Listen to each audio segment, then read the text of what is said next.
Hello and welcome to episode 22 of the Full-Time Banter Show. I'm Riz. And I'm Tariq. Excellent. We've got a packed show for you today and we're going to get straight into it, Tariq. So let's get into the table this week because it's been interesting. Yeah, it definitely has been interesting, Riz. We're going to talk about that. But before we do, make sure you like, share and subscribe. Follow us on Twitter at FullTimeBanter7. And no Liam again tonight. Well, not again, but he's having a day off at a gig. Def Leppard. Away. Nice 80s rock band. Least I can say is he'll be deaf when he's finished. he's halfway there. Yeah, so he's got good taste anyway. But yeah, I can't do his accent, so I'm just going to give you the top 10 in the Full-Time Banter League, which was painful this week. But anyway, down to 10, Ali AUBAMEYANG, Sibusiso Kolwape with 60 points, 976. Point ahead, Anand Shah with Bala Briggs, who suffered for not having any Liverpool players, drops down to 9th. Down to 8th, Triple X, Joe Gallagher on 44 points, which is the lowest in the top 10, he's on 989. Moving up, Mighty Reds Wannabes, Andrew Mercer, 89 points, very close to the highest score, 991 overall. Sebi Simsimi up to 6th, 62 points, 994, just a few points ahead. 8 points ahead of that, You Talking to Me, Gulshan James, 64, hanging on in there in top 10, 1002. A point ahead, up to 4th, Giroud Sandstorm with an Avius with 65 points. On the same score up in 3rd is Gary Watson and his Garthatron team, 88 points, 1003.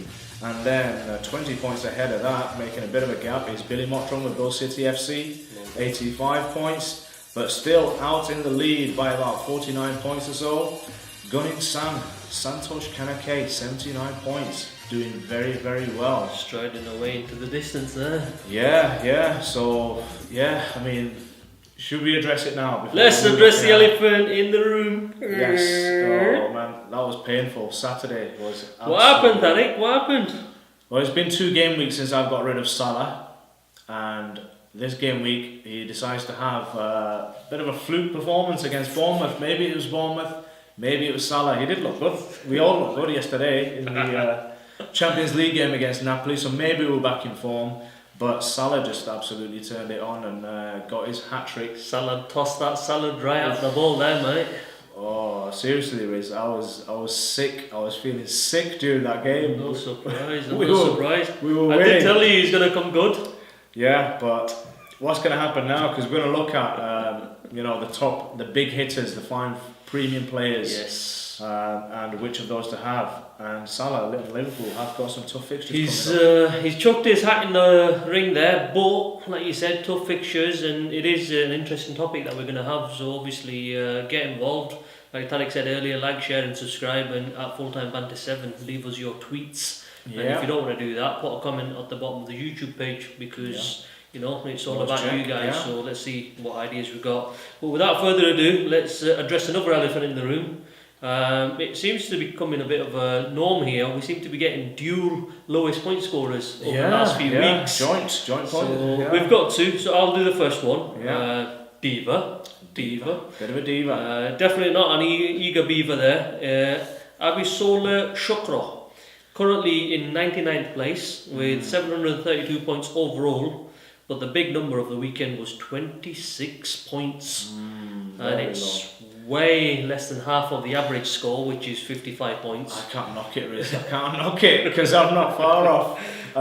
This is, I'll talk about that when we get to it. But the only person that helped out here was Richarlison and Etheridge from Cardiff, the goalkeeper. But everyone else is 1-0, -2 for Steve Cook. Obviously. Yeah. He had a shocker, own goal, own goal as well. Dirty player. But other than that, nothing else to write home because, like we talked about before, the bench isn't there to rescue you. I'll let you into a secret. Not to, no point spending too much time on this. Abisola's team, I think he's forgotten about football and fantasy league because, as far as I checked, he's not made any transfers for a while. So this is another one of those ghost ships sailing through the league. I'll give you the next joint lowest goal scorer is Rory O'Brien with Rory O'Brien. He is actually making some transfers. He got in this week, he got Ericsson and Sane in, both of whom got him a point each. Yay! Alongside Kane, who he captained, who also got a point, doubled up to 2. doubled his output. So it's only Alisson, Alderweireld and Rudiger who did it for him, really. Yeah, he's 85th. Yeah, so not much better. He's on 781 points. So yeah, bad luck, Rory. Hang in there. Got stung by the 2 wrong choices for Spurs players. Should have been the other two. Definitely. Yeah. That moves on to the highest point scorer. Yeah. Just outdid you. And I'm a bit naffed off, yeah. Naif Alotebi, is it? Alotebi, okay. Massimo Taibi won't go down that one. But he's doing well, 51st. Moved up quite a few places, 854 points altogether. But the genius here is a free hit. He's used this free hit to such an extent that he's got 94 points for this game week. The goalkeeper choice at Arsenal, then Robertson and Young at the back in double digits. Young as well. And the surprising thing here is he's got Salah in his team, but he wasn't even captain. He's got Aubameyang.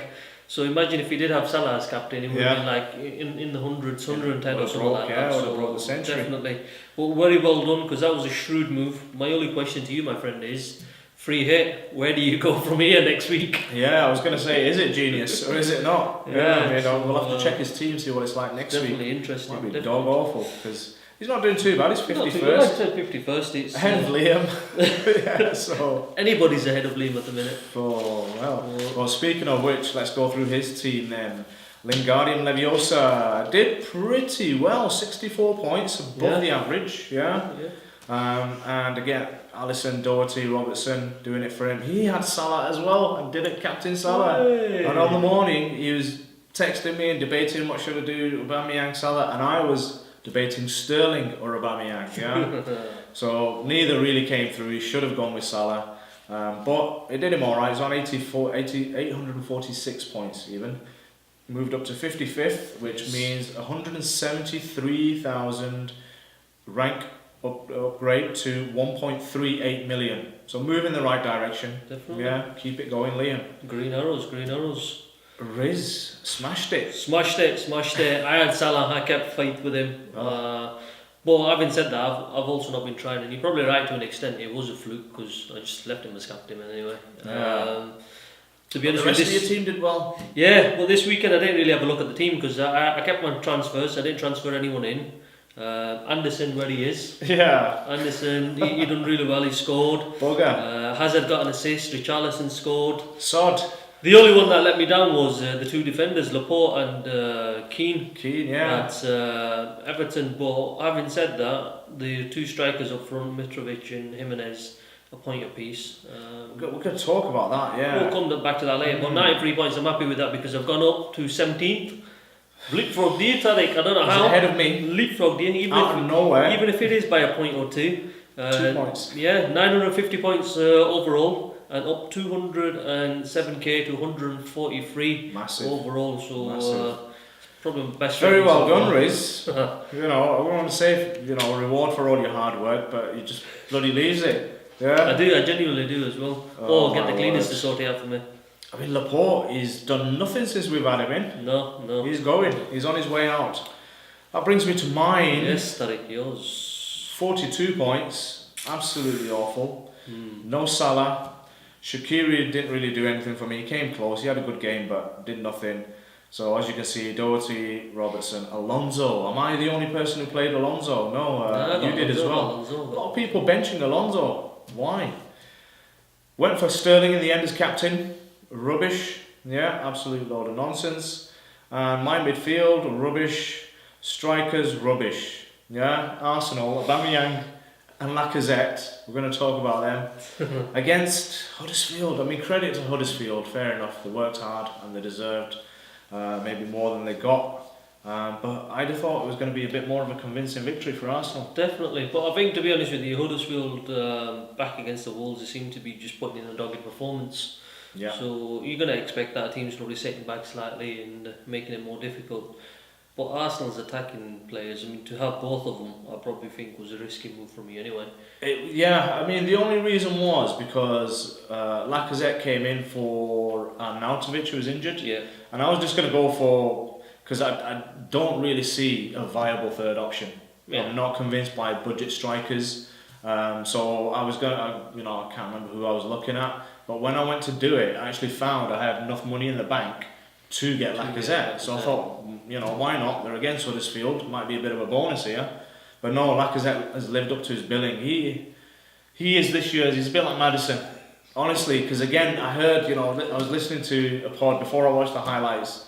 I was reading on Twitter and I can't remember what else, and people saying, he was so close to blowing up. Lacazette could have had this, could have had that, an offside goal. But in the end, nothing. And that's the same goes for Maddison. But you see, this is the comical thing which makes me laugh. You always go, nah, no Lacazette. He's not doing it for me. Maddison, not doing it for me. No. And then what happens, Danny? They're in your team. It was that one-off. No, like I say, it's a one-off. He's not in there. I'm not following my 3-week rule. No, you ain't. It was just a bonus because I thought I'm not convinced by any third option striker. So why not? Take a punt on Lacazette. Looking at your team now, you've got some shuffling to do because from what you're saying there, you're going to waste another transfer this week.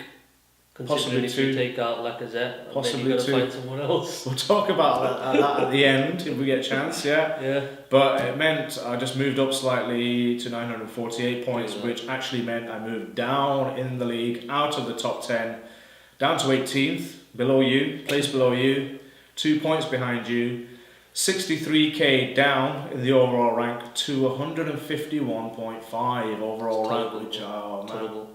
Honestly, Saturday night I was distraught. It was in tears. Because Sunday, it's basically the game week was over by Saturday night. Yeah, no. Sunday there was a crap game. Monday there was a crap game. Anyways, let's not dwell on that too much because we've got a packed show. Yeah, let's not. But I believe you've got some special mentions to give out tonight as well. So very interestingly, yes, we were approached by at FPL, at Real Hype Train, who are a Twitter account and a website, entertainment website they call themselves, because they don't do just Fantasy Premier League, they don't just cover football, they do American football as well, so they do the American Fantasy Football and they do the FPL Draft Kings and things like that as well. Okay. So they do a few things and there's a few guys involved, and it was Rob at Hype Train Rob who got in touch and wants to feature us, full-time banter. Very privileged. Special guest this week on their website to give very privileged. The little feature that they have. Yeah, they're doing a written article, so basically it's going to cover elements such as your predictions for the game week.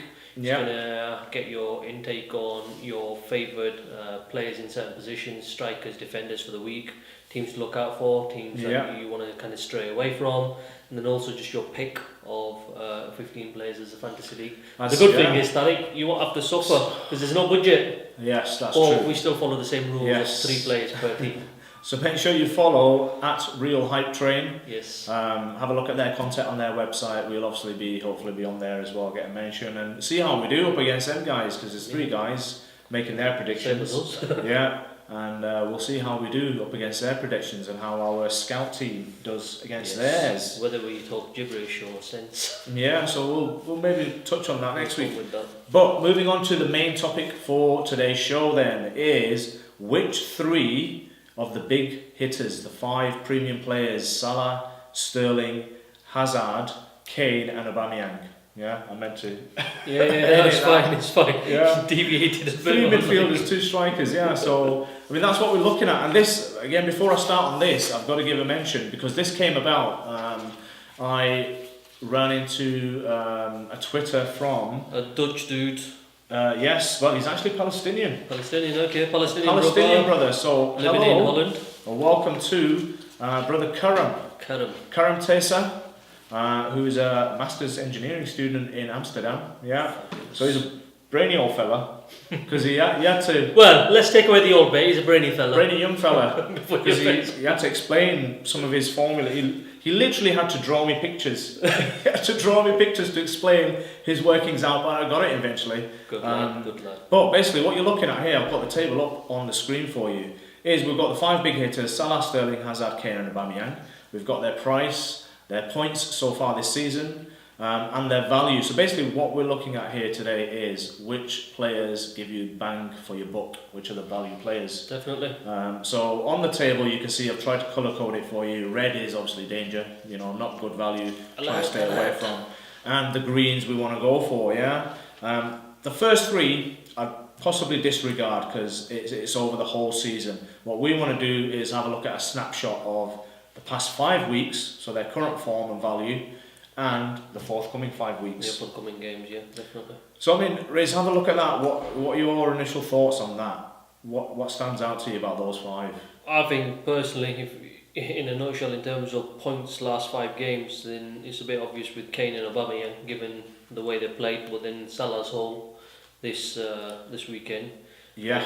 As you mentioned earlier, obviously some of it is across a certain period of time. So given when we do these, hopefully there'll be a regular feature. I'm kind of landing Tariq in here with this one, but it stands out straight away. You know, it highlights. Yeah. It's a snippet, and it allows you to evaluate yourself. Going to see how it fares, how it works out. Because I mean, just give you a bit of a further explanation on row 4, the points in the last 5 game weeks, fairly explanatory. What I've done there for Salah, as you'll notice, I've got smaller figures in brackets, and what I did there was I removed his hat-trick haul this week, is 21 points, because out of the 44, essentially half his points came from just this game week from the hat-trick. So what I did was substitute in his standard 8 points that he's usually been getting. Yeah. So that's what the 31 is. So I'm giving you both so you can compare, you know, because I feel the hat-trick has skewed his values a little bit. So you can have a look at it either way you want. He got the highest score if you accumulate the hat-trick, but then without it he's only on 31. His points per million, his value for the last 5 weeks is the highest based on that hat-trick, but without it, it's, you know, it's quite average, quite mediocre on comparison with Hazard and Kane, 7.6. Yeah.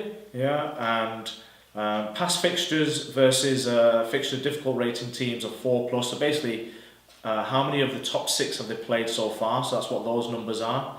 Liverpool have played 4 of the top 6 so far this season, and more crucially, they've got in the next 5 game weeks, the next 5 matches, 3 of them are against the top 6. Starting with United this weekend.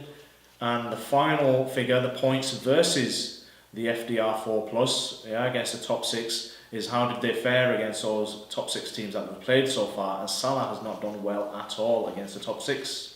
Most of you know he's either blanked or got the 2 points. Yeah, definitely. I think it'd be interesting because obviously we're basing this on current situations with the most recent 5 games that have been played, and also from what we know in regards with the past games that they've had against the big boys, the top 6, the so-called top 6. However, we've always known Salah's stats have been knocking on the door, there or thereabouts, and someone's going to come. Maybe now with the goals against Bournemouth, the goal against Napoli, maybe he's finding his mojo back, and again it'd be interesting to see what these fixtures look like given the Christmas period's coming up. Yeah. And if I was to be a betting man, I could guarantee you that he would start all 3 games against the top 6, and he will probably sit out the 2 games against the lesser teams. The weaker teams, yes. So that may be something to consider from a personal point of view. But that's why I think all those who've got that Salah haul this week, and we're going to make it back. Yeah, you keep hold of him. It's alright. We're going to make it back. We're doing well. I mean, what before we just quickly finish on what stands out for me and what's pleasing for me is the most favourable to me. I mean, because this is open to interpretation. Everybody's going to interpret these statistics differently. Yeah. The way I see it, so we're not telling you this is gospel. Have a look at it, make your own mind up. But to me, the standouts there are Sterling and AUBAMEYANG, which is pleasing because I've got both. You have? Yeah. So reasonable price, reasonable value, and points in the last 5 game weeks, especially AUBAMEYANG, done well. That's it. Sterling slightly lower, but I've put in there the little caveat that he's actually missed one of the games in the last 5 game weeks. Well, again, I think that's what you're going to get. You're going to run the risk of rotation, especially now over the Christmas period. That's a very good point. You've got 3, 4, 5 games coming up. So again, it's like you said before, how do you interpret these stats? What favours you? So again, you've got to possibly look at what value you've been given before, and also what fixtures they've got coming up. So it should be interesting. So moving on to this next table, because as I say, once I got into this and I was having this conversation with Karam as well, and in fact, worth mentioning as well, Karam Teysur, he's on Twitter, so follow the lad on Twitter, he's @kun_. Karam, I think, because he's a big Aguero fan.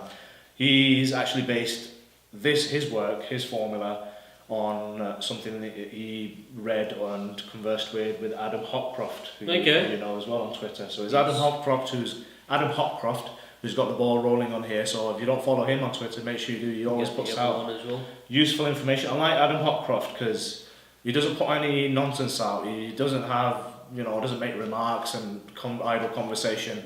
He's just all about the facts. Yeah, useful information. That's what you always get from Adam Hopcroft, and those are the type of accounts I like. Definitely. But yeah, I started moving on. Thought, well, we've done Kane and Aubameyang. I've got Lacazette, and Wilson seems to me, before even doing this, I thought Wilson is a keeper for the season now. Okay. Yeah, because he's shown his fixture proof. He's scored against the big 6 teams of the ones he's played. So again, on this table we've got all the strikers, and again, I mean, Aubameyang is standing out there for me when you narrow it down to just strikers. But Wilson, at a fraction of the price. Yeah. So everything, his points stand up, his points tally, his price is cheap, his value for the season and his value in the last 5 weeks is actually the highest. So little argument there. It isn't. I mean, I think those that have got Wilson in have obviously benefited, and obviously these points that you see from this table replicate the longevity in terms of an Arcevic and the others of a similar value, Mitrovic, so you can show what he's bringing in. My only concern there would be is how do you fit in a premium striker, like you talked about before, having 3 out of 5 premium, yeah. So then it's like, what formation do you play? And then if you're looking at Wilson, it has to then either be, in your mind, Wilson guaranteed +1. Yeah. Which, interesting point, because, it is doable, because I've previously had, and you've just recently still got, is Salah, Hazard and Aguero. Yeah? So it is possible to have the 3. The reason I've left Aguero out, because he's obviously been out the past couple of game weeks, and I didn't, it just wasn't going to be a fair representation of his work as well. So I've left Aguero out. Maybe later on I'll do Aguero and I'll do the budget strikers as well. But it is doable. It is. Yeah. It is. And my thinking now is, going forward, like we were just talking before we started, is I'm struggling to see a viable third striker option who I will play. Yeah. Okay. So I've got Lacazette. I look at bloody Lacazette. He's all red. Yeah. Absolute nonsense. So he's going this week, and I'm thinking of downgrading him to absolute budgets. Andone from Brighton, but I'm more inclined towards Rondon of Newcastle. 5.7, I think. Is he 5.7 now? Is he not 5.3? 5.7, I think he was. Might be, yeah. He might be. I might be thinking of Snodgrass. But yeah, just stick him on the bench, maybe occasionally play him, and invest that money somewhere else in midfield, because the midfielders, let's move on to these, because once I got the ball rolling, there was no stopping me.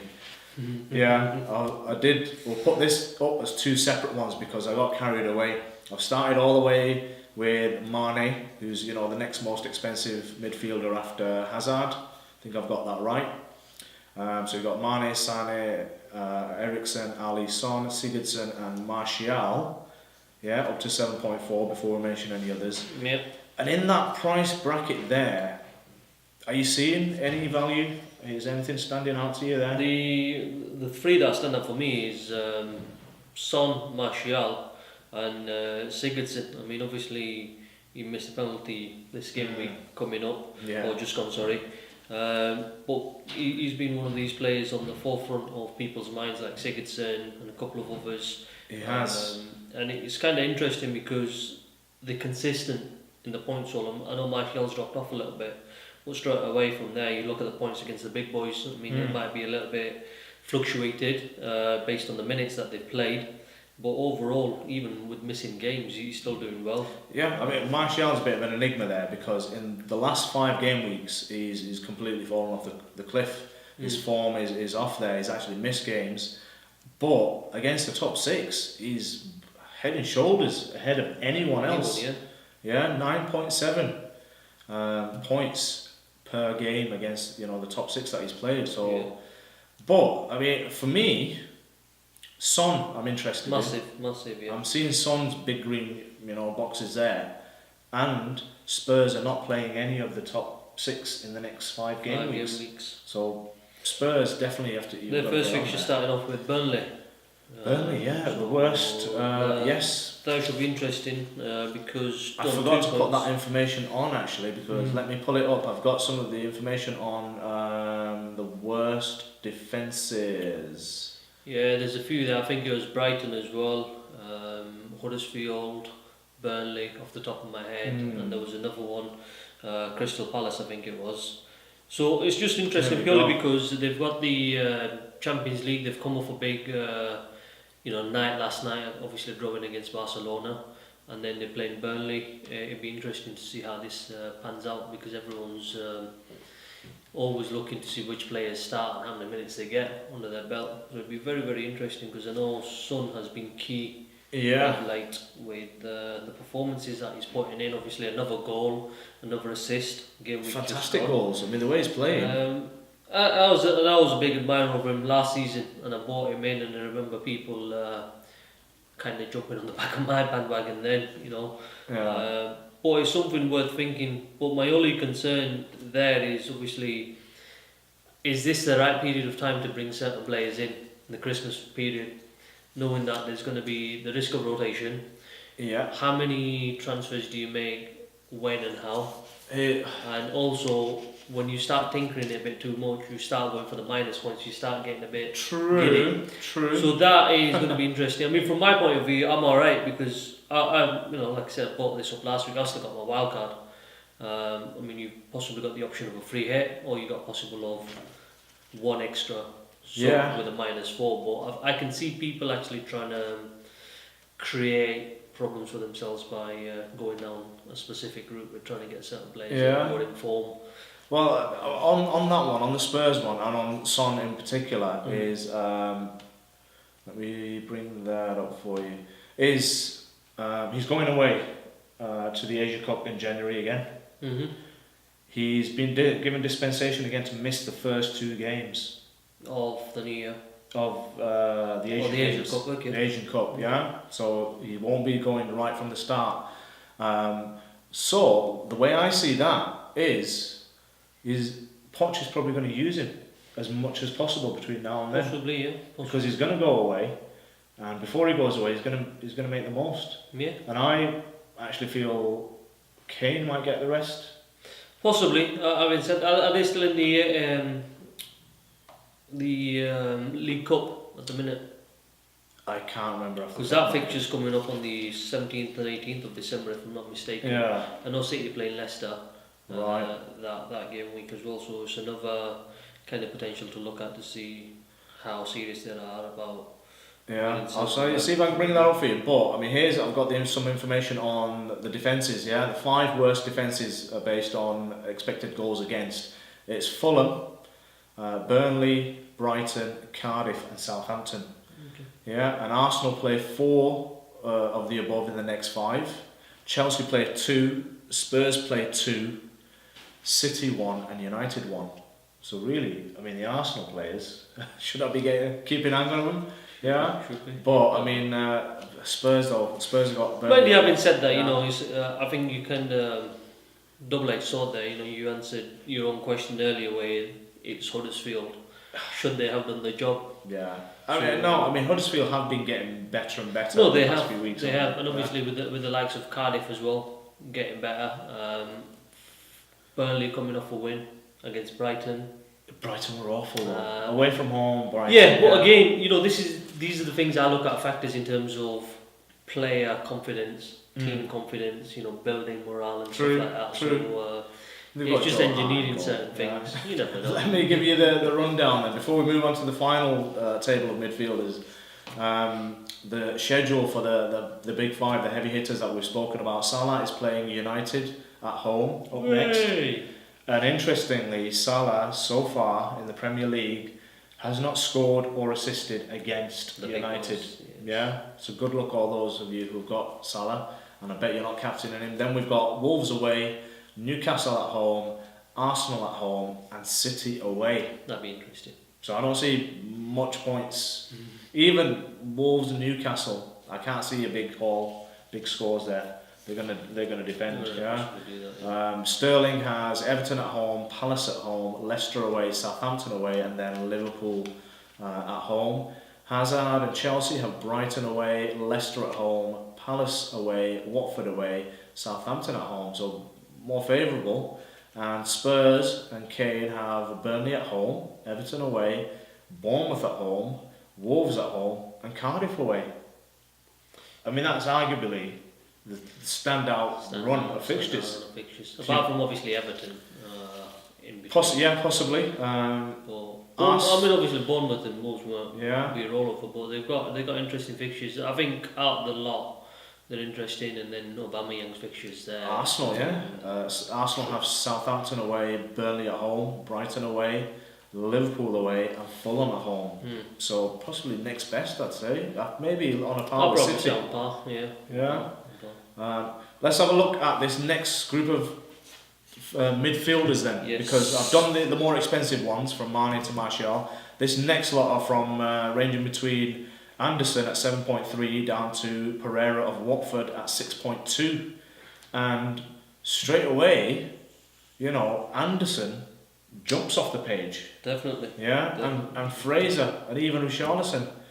And this, when you compare, this is actually part of when I did the more expensive midfielders. This is all part of the same table. So these midfielders are not relative to each other. These are in relation to the previous ones I've already shown you.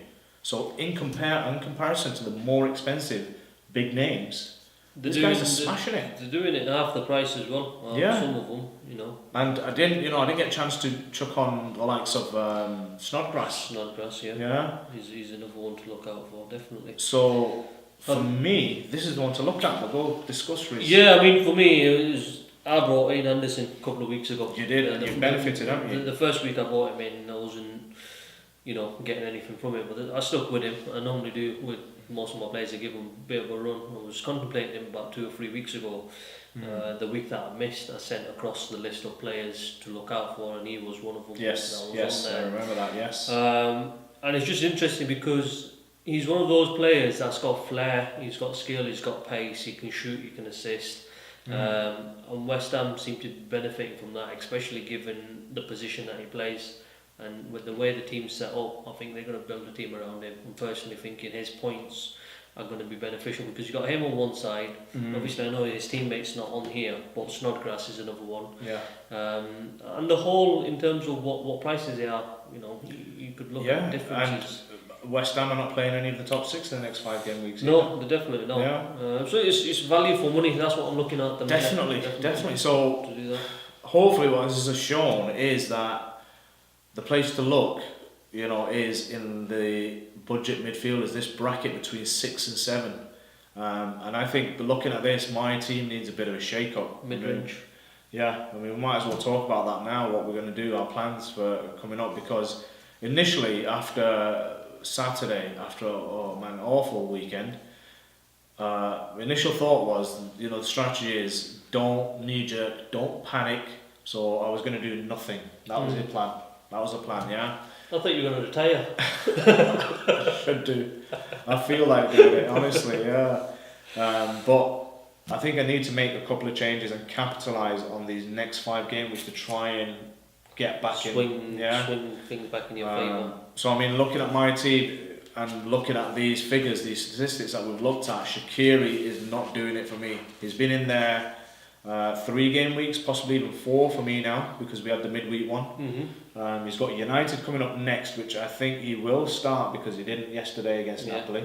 Yeah. He possibly even play well. I've got a feeling he might get an assist or a goal. Yeah, he does well. But I think it's time to move him on, because initially what I was thinking was, do I get rid of AUBAMEYANG for Kane, keep Lacazette, and at the same time I'm going to be making 2 transfers. I'm going to be getting rid of Laporte, downgrading to, I'm quite keen on Kolasinac. I know Arsenal. Yeah, he's been looking good. He's been doing well. Digne out of nowhere got given that free kick. It's really good. I think Dinier's made his place in the team ahead of Baines, and at 4.9 he's definitely someone to consider. I had him at the start of the season. And the only thing was when I had him, he never played. He was just on the He bench. was just getting, Just getting used to it. But his values increased because when I had him, I think he was 4.5.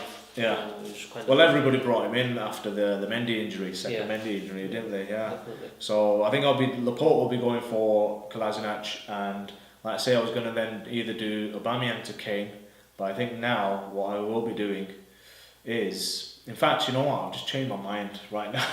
I've changed my mind again. He's going Digney because he's getting funds in. No, because I want to get Son. I'm not going to go for Kane. I'm going to keep Aubameyang. I'm going to get rid of Lacazette and Shaqiri. Lacazette and Shaqiri are going. You get Son in. 8.5. Son is coming in, and Lacazette is being downgraded to whoever cheapest possible. Come on. Not that cheap. Not that cheap. He's scoring. Yeah, the odd one. He got penalty, didn't he? Yeah. In fact, Mitrovic we don't know what's happening with him. But basically, hopefully, it'll leave me some money in the bank. Yeah. Oh, you'll have plenty. And then what that will do is open it up for me to try and upgrade a couple of my bench players, because I've got Højbjerg and I've got Aubameyang, who do nothing for me. You'll have at least $1 million after you change Son and Lacazette, because if I remember rightly, Son's 8.5, Lacazette's 9.6. Yeah, so if they don't go up in price. See what we can do, but basically my options are, I'm looking at, off this final table that I put up, I'm looking at Fraser, Richarlison or Anderson. I mean, I've not owned Richarlison so far this season. I've not been tempted by him. He just seems a little bit inconsistent for me. He is, but he's taking over nicely. I mean, I kept him even when he had his his injury, yeah. So for me, either Fraser or Anderson are going to come in after Son comes in. Over to you. What are your plans? Don't know, mate. I'm a man of the moment. But I got 2 free transfers, and I think I'm actually going to use them. 2 free transfers. 2 free transfers. I mean, I held. Smashes it and still got 2 free transfers. I held on to it, and I told you I wasn't going to Made me change sick. Anatovic. Yeah. I think, to be honest with you, I may actually get rid of Anatovic this weekend. Possibly like you, I may bring in Son.